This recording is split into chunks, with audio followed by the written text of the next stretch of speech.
I wanted to shout out our guy Zachary Miller, not the former Bears tight end. He wrote a piece for us. He took a historical look at some RP data, walked through some of the findings there that you thought to be, oh, hey, that's actually pretty interesting. Look at the release. There's your separation. Great route. Stutter and go. Gets by clean. That is unbelievable. Maybe the greatest catch I've ever seen. Zach, by the way, is like the real MVP meme. That's Zach. He's like actually the unsung hero of reception perception this offseason. Like, James, I'm literally not sure all that work gets done without Zach helping me out on the side. So I wanted to, I was like, hey man, like, you've got the keys to the kingdom here. Like, you got the historical data. Like, just show us what you got kind of as a writer. And I thought he put together a really good piece on these player comparisons. 3 comparisons that he came up with in that article. Number 1, Justin Jefferson to Odell Beckham. His 2016 season, Odell Beckham's compared very favorably to 2020 Justin Jefferson. I think that should excite people. That's like what the comparison I've been making ever since I put I put Jefferson on the profiles, that he basically, Justin Jefferson had Beckham's rookie season just without all of the national attention. One really interesting one was 2020 DJ Moore to 2015 Eric Decker. James, I feel like 2015 Eric Decker was like one of our prime fights, me and you, like back in the NFL days, because it feels like you were an Eric Decker hater, and I always loved Eric Decker. Or maybe I'm confusing you. Maybe I'm confusing you with Marcus Grant, or just all of you guys were all way too low on Decker that year. I was correct. He had a nice year for the Jets. That I don't disagree with you. I just thought that Eric Decker was done at that point, And, well, you were wrong, buddy. And I was wrong. I hate to tell you. And I was wrong. Another 100% victory wrong. for the good guys. Oh boy! Wow! Thanks for teeing up this whole debate. No, but seriously, I think that's an interesting comparison.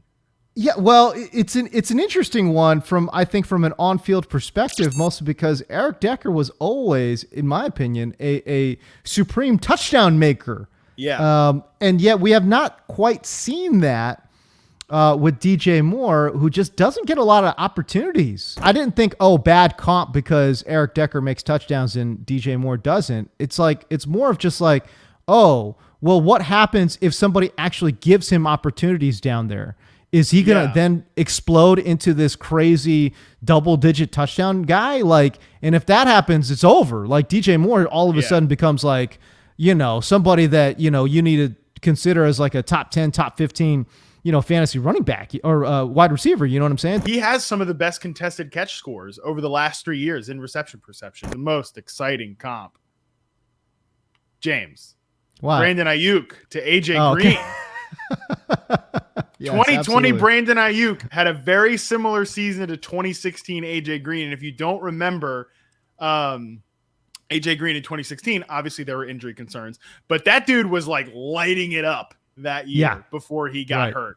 Like on pace to have one of his best seasons. And the numbers are pretty, as Zach lays out, pretty eerily similar from those two standpoints.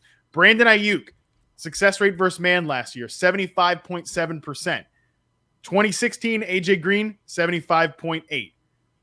Almost like within 0.4 of a difference between success rate versus zone coverage and 0.2% in success rate versus press. Like, it was eerie how similar they were. Don't forget that Brandon Aiyuk, and Zach pointed this out in the piece, Aiyuk has an unbelievable wingspan. Huge. 6'9" wingspan with a 40-inch vertical.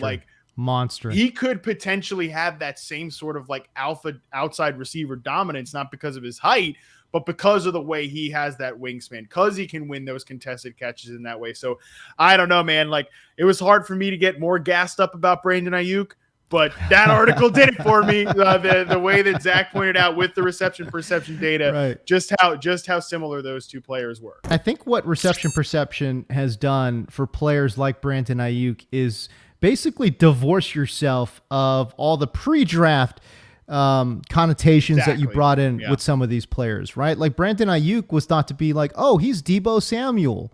Like he's another Deebo Samuel, great after the catch guy, maybe a little bit more gadgety than he is, a pure wide receiver. And by all accounts, that's just not the case. This is a dude that, again, you're comparing him with AJ Green, who comes in, he has that, stereotypical, prototypical X receiver build. Well, maybe Brandon Aiyuk is that guy, and certainly reception perception data would certainly back up that thought. And that's what, of course, everyone kind of sort of loves about this tool. Can I share my screen on here? Because I can show just how crazy. Yes, of course. Absolutely. 100%. Let me do it. Let me figure it out. There it is. All right, there it is. This will be much better when Tim edits it correctly. See, look at seriously. I know, James, you might not be able to see this, but hopefully the viewers can see clearly. Like 75.7%, 75.8% for AJ Green. Unbelievable. Right. 77.8, 77.4. So close. Same double coverage rate. 77.6% versus press, 77.8%. And then look at their route charts. Pretty damn similar. Pretty similar, bro. This comparison blew me away because I would have thought, I was obviously, like I said, I've been high on Brandon Aiyuk, reception perception, 88th percentile success rate versus man coverage. We've been high on Brandon Aiyuk at reception perception all the way through, but I was putting him on like maybe that Stephon Diggs, Terry McLaurin type of axis of separating wide receiver, but this AJ Green comparison really got me thinking, mostly because of that wingspan. So yeah, man, I'm pretty excited.